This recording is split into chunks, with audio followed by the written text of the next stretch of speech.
Welcome to the Living Artist Podcast. I'm your host, Preston M. Smith.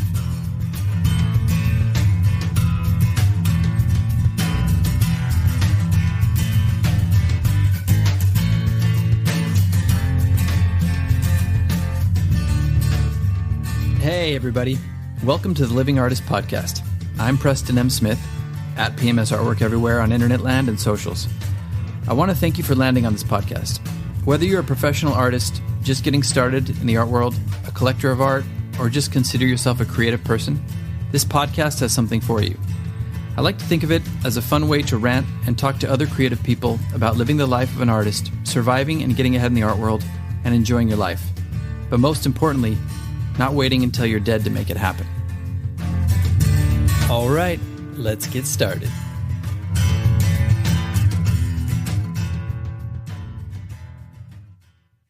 Yeah. We're gonna rip.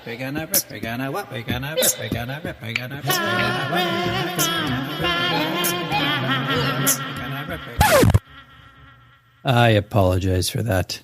I recorded a stupid rap that I did for my YouTube channel, and I guess I got the bug a little bit. So I was just playing around, didn't really know how to start this one, so I was screwing around, and I'm not sure if I'm going to leave it in or not, but we'll see. If you're listening to this, then that means that I left it in, and I'm sorry for that. Hope everybody's doing well. Welcome back to the podcast. Welcome back to the Living Artist, and let's jump right into it. So today I wanted to talk about, are you ready for a gallery? Are you ready to be represented by a gallery? Are you ready to show your work in a gallery consistently? You know, there's one school of thought that's like, yeah, sure. I mean, art is subjective, right? Everybody could be ready. Why not just launch out there and see what you can get into? I think that's valid. I think there's a lot of people who do that. I did that. I mean, I thought I was ready. I've had many stages of readiness or of thinking that I was ready. And then looking back on it after years down the road, I've kind of was like, oh, wow, I wasn't really quite ready. But I think we also have to have that confidence a little bit just to push ourselves out there and to try new things, because without that, you're never really going to accomplish anything, right? But I think once you really get to that level of readiness, it's like once you're looking back a few years in the past, like 4 or 5 years in the past, and you're still looking at your work and going, oh, okay, this still holds up. I'm still happy about this. Or even, wow, I need to get back to this. I need to revisit this. I think that means that you're you hit that level where you're cranking out the consistency. So I think that's one marker that you're kind of ready to be hanging with the big kids and showing your work. But at the same time, I mean, how do you know until you get out there, get some experiences and figure it out for yourself? I know that's kind of contradictory, but just something to think about. I know when I first started out, when I came down to LA, I had been painting for a while with my professor at school. I was actually awarded the Krellsheimer assistantship at Gonzaga, and I worked with my mentor, Robert Gilmore, for a year after school, and it was kind of a prestigious thing. And I took it that, I was on the right path, and I kind of soaked up everything. And by the time I got down to LA, I already had somewhat of a body of work. I had probably 50, 60 paintings under my belt. I thought, like, as you do when you're starting out, when you come down to the big city or whatever, or just try to get into the game and you're young, I was like, man, I'm ready. I'm ready to light this shit up. And I was working at a restaurant, and I started doing that, and I had some people who liked my work, and that's great. And actually some of the pieces that I created back then, I'm still proud of, but they were very inconsistent. The quality was inconsistent. But I had a manager at the time who commissioned me to do a couple pieces. And she actually had a friend, a gallery owner friend, who to this day, I can't remember which gallery this was, but it was somewhere in West LA. And they came in and looked at my work and my portfolio, my website at the time, which was kind of a joke. This was like 2002. It was something that I scraped together and was really horrible. But they said, you know what? He's not ready yet. And how old is he? How many paintings he painted? I think he just said, how old is he? And she said, oh, he's 23, 24. The gallery owner was like, oh, he hasn't even found himself yet. And I remember at the time thinking, wow, that's really condescending. Hasn't found himself yet. who are you to say that to me, to Pastor? You don't know where I come from. You don't know my experiences. You don't know what I've suffered, what I've, my hopes and dreams, how long I've been like honing my skills. But I hate to say it, but looking back, I actually tend to agree with this person more and more as time passes.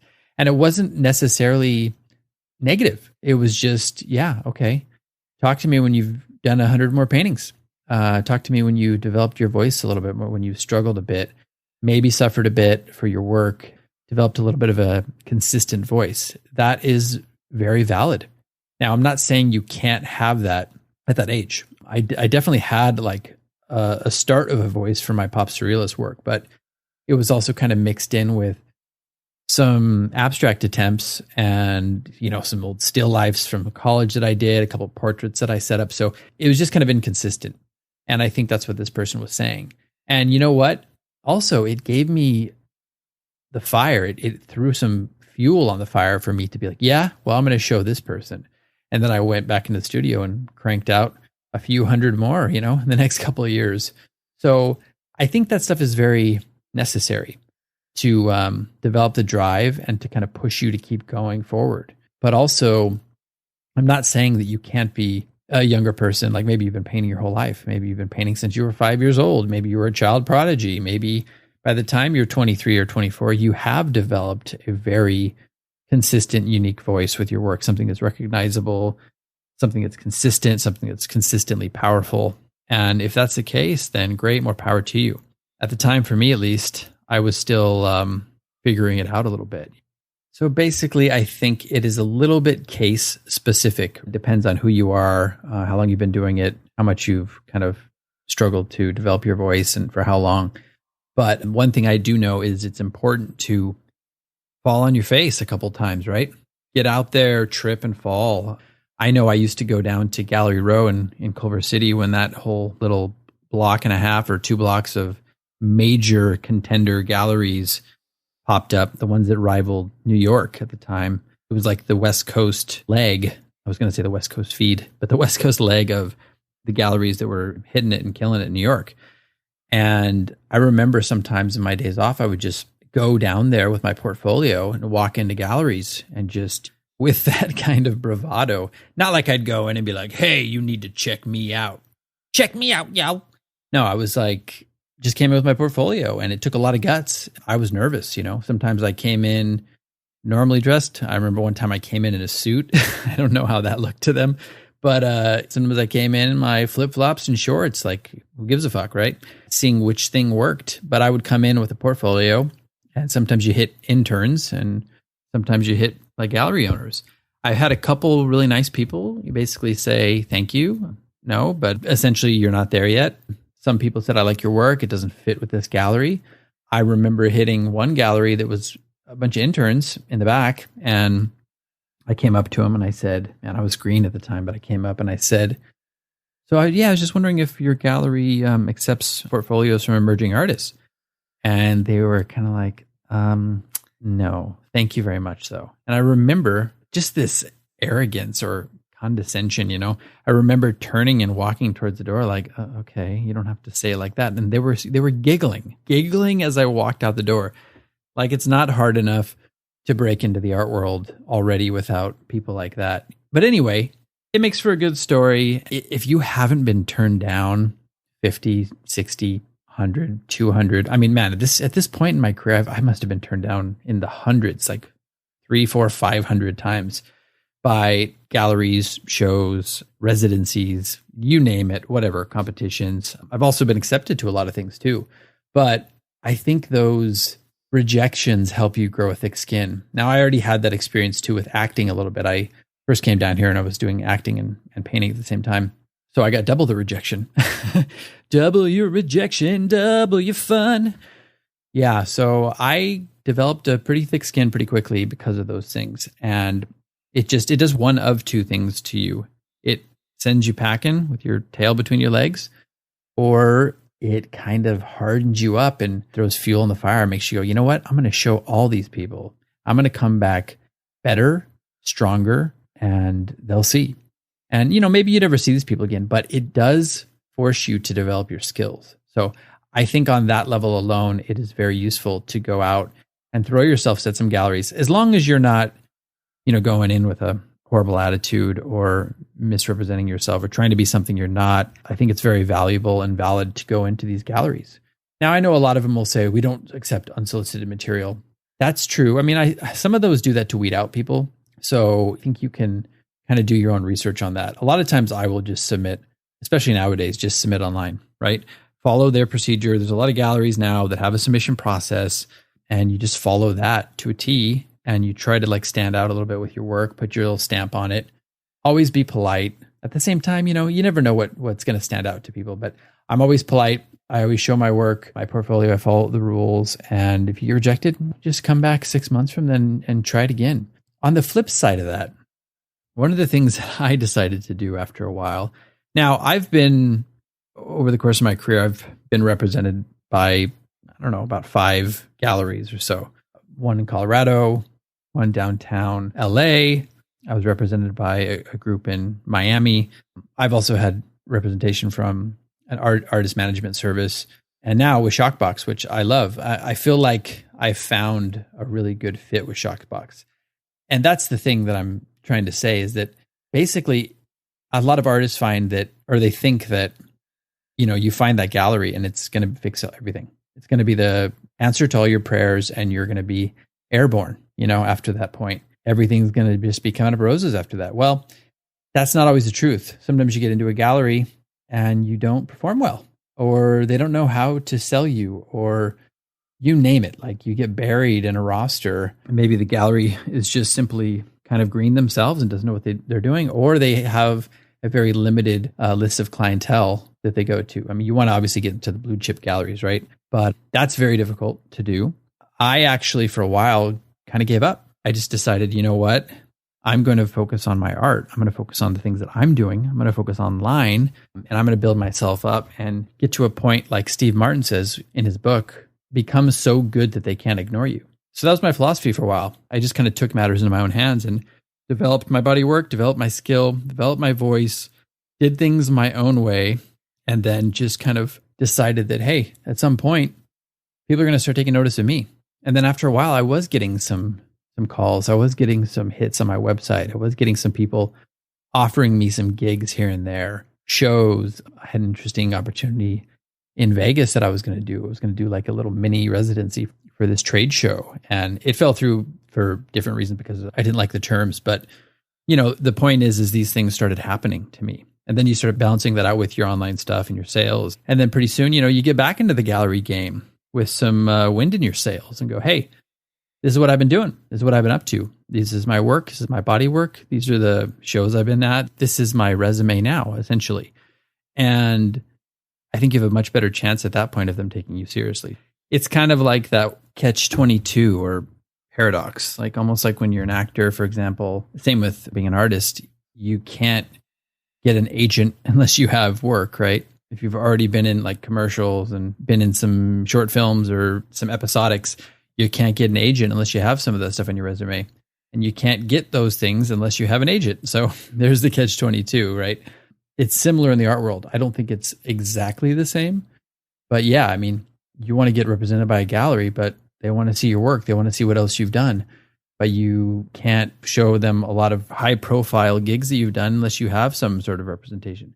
Not 100%, but you get what I'm saying. So the point is, I think you just have to do some trial and error. Like I said, develop the body work. Some shows will come. Do some smaller shows. Do some pop-up shows. Like Pancakes and Booze is a good one to do if you're in LA. I think they travel now too, but look for some stuff like that. Do some of these. There's been a lot of really good artists who've come through those. And that's a good way to get your art seen, build up some shows, and then start going for the more high caliber stuff. Now, look, that's still not an end-all, be-all either, getting into the big galleries. I think for some people that works really well, and for other people it doesn't. Ideally, you want to balance of both. Like I feel very happy and fortunate right now to have a great gallery that I fit in with, that respects me. I respect them, that we're kind of growing together with Shockbox in Hermosa Beach. That's a great spot to be at. Now, sometimes it just takes some time for you to find that place, that right fit for you. But in the meantime, the beauty about being an artist as opposed to being an actor is you can always work as an artist. You know what I mean? You just get in the studio and you create. As an actor, you're waiting for the phone to ring all the time to get you that gig. I need this gig. I need to be able to, get my reel going. I can't get my reel going without getting a gig. It's like the whole business is a catch-22. At least with being an artist, you can always develop your body of work and always go back to the drawing board, back to the lab again. So that's very important to do, and to have that mindset. Like Morrissey says, you just haven't earned it yet, baby. And you will. So just have that kind of confidence with your work. Now, obviously, referrals might be the best way to do it. Having somebody else who's doing well in the art world or doing well with a gallery vouch for you, right? That's big. Now, I know the art world can be competitive, and I know a lot of people are hesitant to vouch for other artists, which I think is a bunch of BS. But yeah, if you have good friends, if you've developed a good group of people in the art world or people that at least have mutual respect, then yeah, referrals are by far one of the best ways to go because it's your in. And that is also, I hate to keep making a parallel to the acting world, but that's very similar to the acting world. Knowing somebody, that's like, I don't know, 95% of it in the acting world. I don't think it's quite that high in the art world, but it definitely helps. So it's just a lesson in developing good relationships with people too. I know that's hard. I know that was hard for me to come out of my shell and be like, you know what? I'm not just the artist in the studio. I'm also the person who is visible at shows, who talks to people, who has developed some sort of a camaraderie with other artists. That's important. So develop those things. But in the meantime, you know what? I found a lot of power in surrender. I found that when I stopped caring so much or stopped just focusing on one thing, like, oh my God, I got to get a gallery, got to get a gallery, got to get a gallery. That was, say that 20 times. Got to get it. Once I stopped focusing on that so much and having that be my end all be all, it was like, not only did I relax, but things just kind of naturally opened up for me. And yes, I am going to draw one more parallel to the acting world. When I was acting, the times that I always booked gigs, and I think I've talked about this on the podcast before, but I think it's relevant enough to mention again, the times that I booked gigs the most frequently and the quickest without a callback even sometimes was when I came into the audition like hungover. Now, I'm not saying like develop a huge drinking habit, but my point is that I came in and I was focusing on something else. I was focusing on feeling better, or I didn't feel well. I almost didn't even care about the audition. I just went in and I was like, I guess I was just more real. I didn't have any pretense. I was just coming in and just doing the lines the way I would naturally do them without thinking about or caring about what the director or the casting agents thought. So that's powerful, and I think you can do that in the art world too. Focus on what you're doing. Just keep your head down and believe in what you're doing. And some of that will come. Now, I'm not saying, sit back, rest on your laurels and don't do any work. Do the work.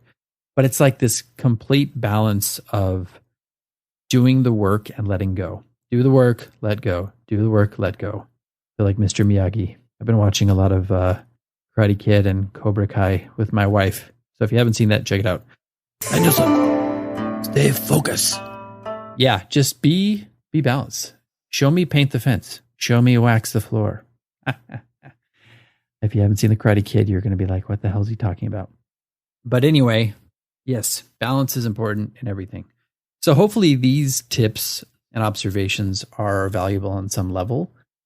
Unfortunately, a lot of this stuff takes time, but I think once you look back on it after, taking some of this advice or building the body of work and doing the trial and error, falling flat on your face, getting back up, doing it over and over again, developing some of these things, some of these skills and habits, camaraderie with other artists, and some sort of a feeling of a community and developing your voice, all those things when they come together will be very powerful. And I think you'll look back and go, you know what?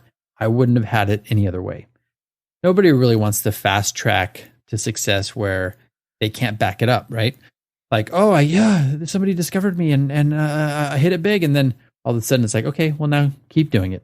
Well, I haven't developed those skills. So I've always thought of art and success in the art world as a long game.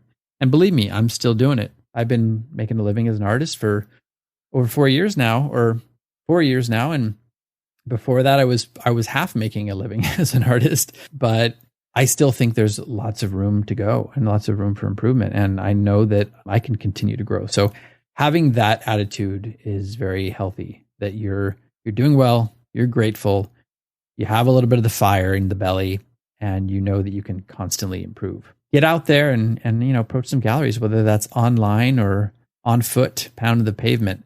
I know it's a little tough right now. We're kind of coming in and out of quarantine a little bit, but maybe hold off on the pounding the pavement for right now and just do some of the online stuff. Now's a great time to develop your online portfolio skills, your approach to a gallery through email, through their own submission process online. Now is a great time to perfect that. So get on it and good luck. Good night and good luck. If you have any questions, reach out to me. If you have any observations, reach out to me. If you don't want me to do any stupid rap things at the beginning again, don't worry, because I probably won't. Everybody stay safe, be well, stay creative, and we'll see you back here next time.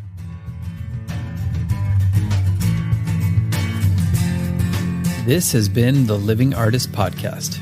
Thank you so much for listening. I just want you to know that I appreciate you being here, and I'm grateful to be in your ears. Your art and creative life on this planet is meaningful, so thank you for sharing it with me. If you like this podcast, whatever platform you're listening to it on, please subscribe and share it with your friends. You can also leave me a positive review to show your support. This helps me to reach more people with the algorithmic magic and keep the show going strong. If you want to see more of what I do and check out the art that I create, you can visit my website at www.pmsartwork.com or follow me on social media everywhere at PMS Artwork. That's it for now. See you back here next time.